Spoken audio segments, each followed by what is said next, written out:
विस्मरणात जाणारा हा पदार्थ क्वचितच कुणाला तरी माहीत असावा. ह्या भाजीपासून वाफेवरती हा शिजवलेला पदार्थ पावसाळ्यामध्ये खाण्याची मज्जाच काही और आहे. तर चला घोळाच्या भाजीचे मुटके बनवूयात. सगळ्यात आधी घोळाची भाजी स्वच्छ करून घ्यायची. भिजवलेली हरभरा डाळ घ्यायची.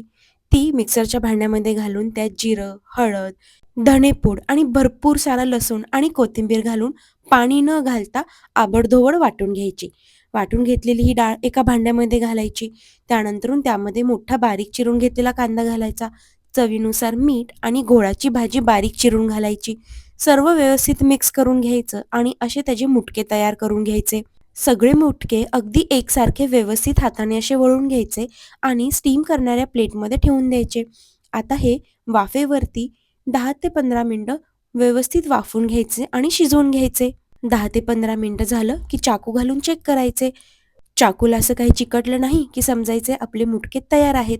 आता गरमागरम हे मुटके ना कढीसोबत अतिशय छान लागतात. घोळाची भाजी सीझनमध्ये आहे तोपर्यंत हे मुटके नक्की ट्राय करून बघा.